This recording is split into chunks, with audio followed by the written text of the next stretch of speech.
안녕하세요. ST세무법인의 김봉수 세무사입니다. 우리 시청자분들 중에서도 주식 투자에 관심이 많으실 텐데요.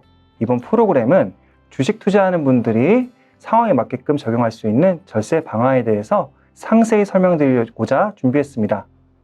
저는 교보증권에서 해외 주식 신고 대행을 맡고 있으며 이를 연으로 교보증권 유튜브에 출연하게 됐습니다. 자, 프로그램 이름이 폭삭 아껴수다인데요. 어떤 드라마의 제목이 떠오르죠? 드라마가 성공한 것처럼 저희 구독자들도 저희 방송 시청하시고 세금을 폭삭 아꼈으면 하는 마음에 제목을 지어봤습니다. 첫 번째 시간으로 안내해드릴 주제는 바로 해외 주식입니다. 요즘 서학개미라는 말이 나올 정도로 해외 주식 투자하시는 분들이 많으신데요. 실제로 작년에도 수익을 낸 투자자들이 많다고 들었습니다. 자, 그런데 안타깝게 수익이 있는 곳에 곧 세금이 따라다니게 되어 있죠. 가장 먼저 해외 주식 양도소득세에 대해서 자세히 안내해 드리겠습니다. 첫 번째로 해외 주식 양도소득세의 기본 개념에 대해서 먼저 설명을 드릴 텐데요. 양도소득세란 해외 주식에 투자를 해서 차입금이 발생하게 되면 양도소득세를 계산해서 관할 세무서에 직접 신고 납부하셔야 됩니다.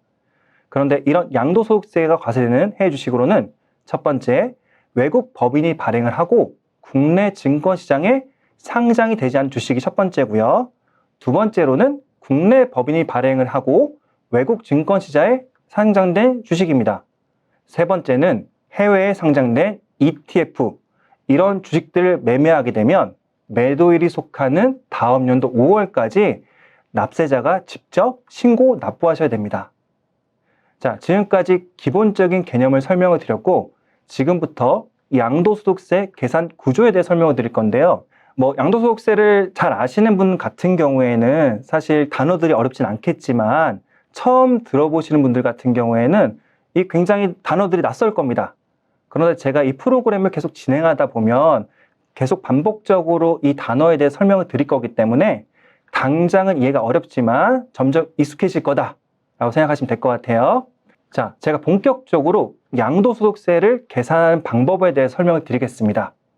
두 가지 키포인트가 있는데 첫 번째는 기본 공제 금액, 두 번째는 세율이 22%다. 이 두 가지는 꼭 기억을 하시고요. 상세히 설명을 드리겠습니다. 양도소득세 과세 표준을 계산을 하려면 매도 금액에서 매수 금액과 재비용을 차감한 양도소득 금액을 먼저 계산합니다.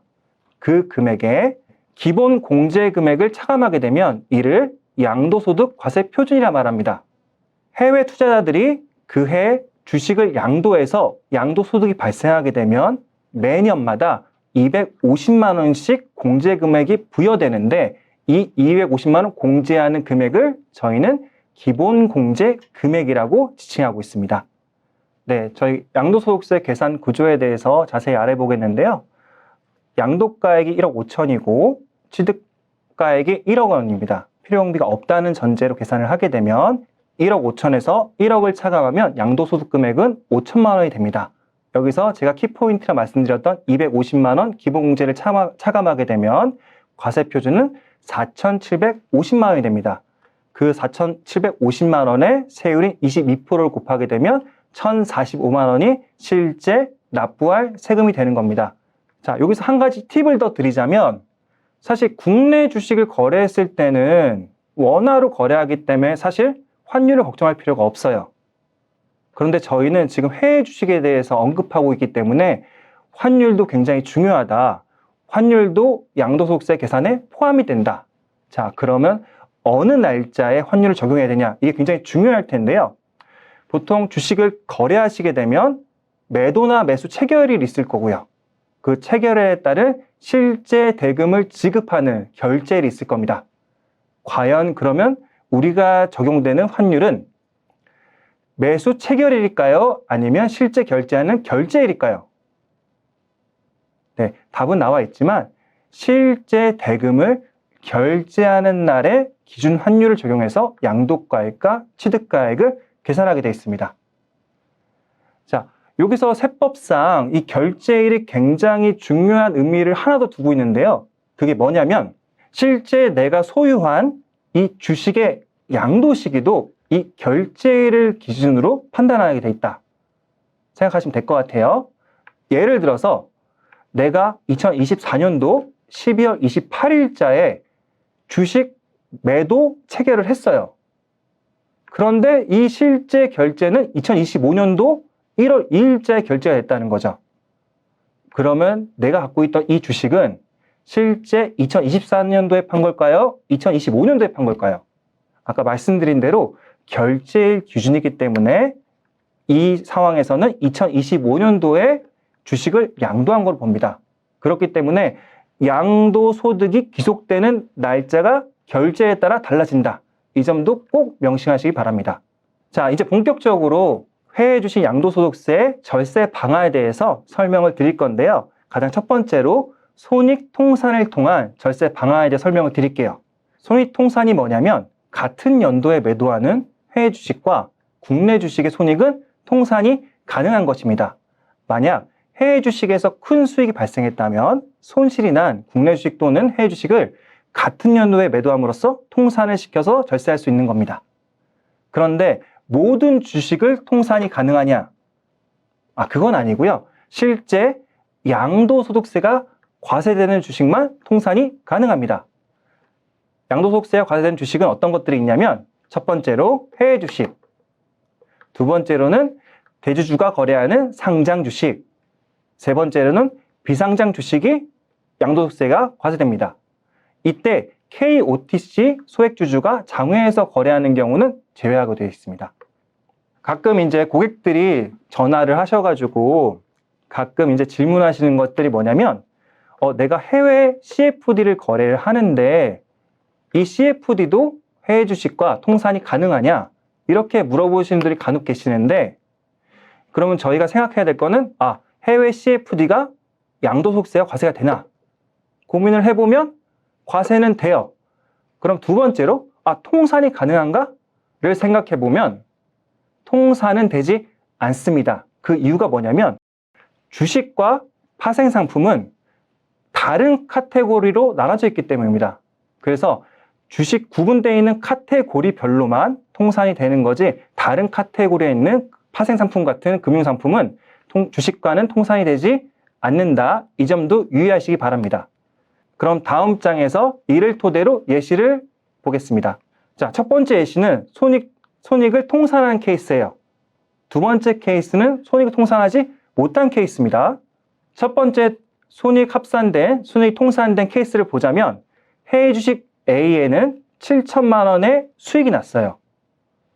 해외 주식 B에는 3천만 원 수익이 났습니다. 그런데 국내 비상장 주식 C에서 8천만 원이 손해날 거라 예상이 돼요. 그런데 첫 번째 케이스에서는 이 손실이 날 거라 예상되는 비상장 주식 C를 매도함으로써 손실을 실현시키는 겁니다.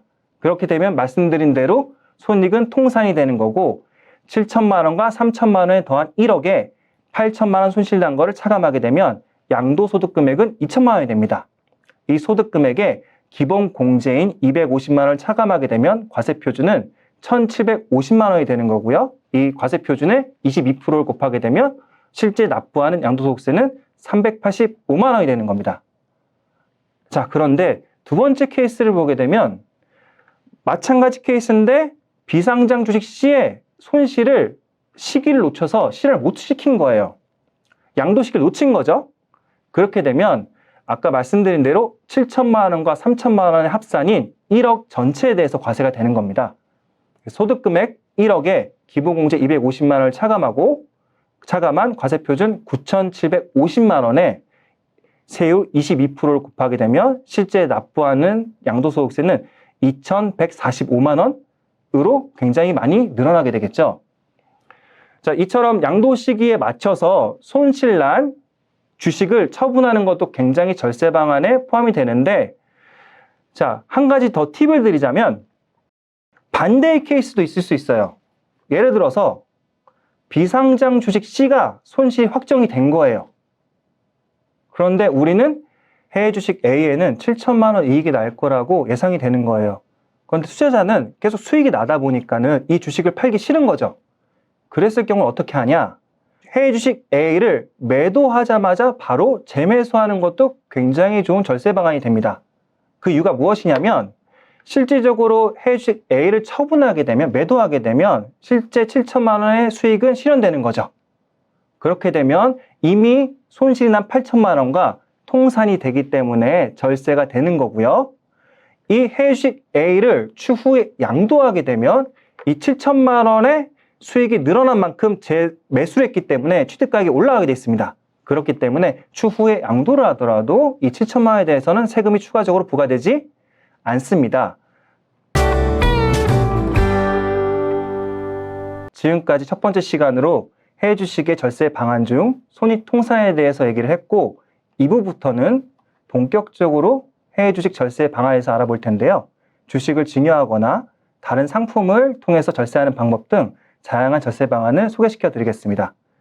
교보증권 해외 주식 계좌를 가지고 계신 분들 중에서 작년에 양도소득이 발생했다고 생각하시는 분들께서는 교보증권에서도 양도소득세 신고 대행을 맡고 있습니다. 그렇기 때문에 4월 30일 시간 늦지 마시고 꼭 신청하시기 바랍니다. 그럼 나의 세금 폭삭 아껴 쓰다 1화 1부 여기서 마치겠습니다. 감사합니다.